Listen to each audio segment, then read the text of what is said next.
My name is Gerry Boyle, Director of Teagasc, and I'm presiding here today at our annual review and outlook of the farm sector. So we cover all of the major enterprises. We look at the economic performance during the year and we look ahead to likely performance in next year.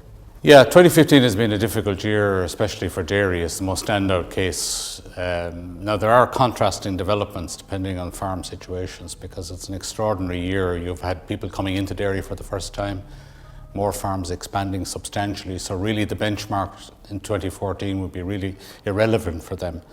But if you take a farmer who's more or less the same in terms of numbers, cow numbers as he was last year, clearly the big impact has been on price. So we would reckon on average you're talking about a 25% cut in prices. And of course everyone is wondering then what's going to happen on the price front next year. And that's really difficult to predict, obviously. I mean, we think there'll be some improvement in prices largely because of the world supply situation. I mean, the New Zealanders have cut back production fairly substantially. We think the same is happening in other countries across the EU. In the United States, it's not quite as clear-cut, but we would expect to see a reasonably sluggish supply performance globally. So that should lead to some improvement in prices.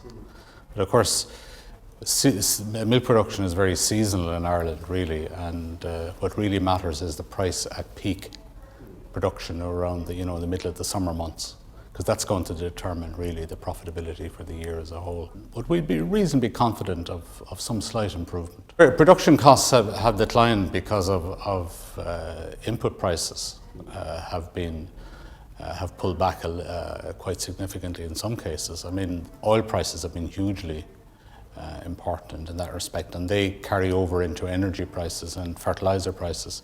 Sometimes there's a lag, so we would expect more of the benefits of the oil price cut to come through next year. So that's a positive. As against that, though, I'm a bit disappointed by the increase in feed usage this year, which suspect that some farmers were increasing their use of purchased feed in order to drive production. And certainly that's not the most cost-effective strategy, especially in a year when grass growth has been exceptionally good.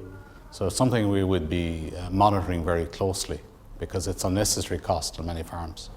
Grass production or grass utilisation is by far the cheapest source of feed for ruminants. And that's something we'll be watching.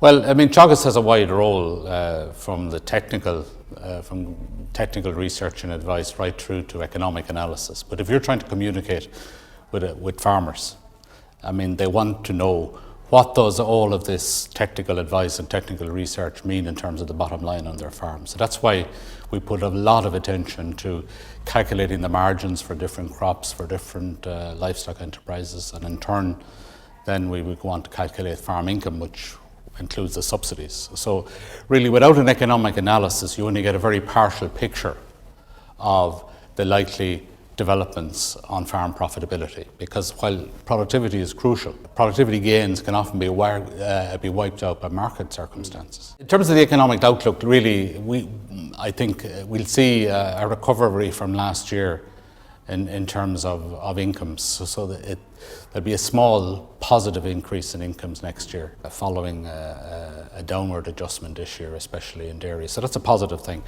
So I think the audience that are here today will really have information now that can go on, for example, to give farmers good advice in relation to those that are contemplating borrowing. I think the feed companies can be reasonably confident, and the fertilizer companies, that the cash flow will be a little bit better than this year, so they won't end up in bad debt situations and so on. And we would hope farmers can take guidance as well in terms of their decisions, say, about cropping and so on. I mean, information is always important in decision making. The better information you have, the better decisions that will be made by all players in the industry, farmers and agribusiness and processors alike.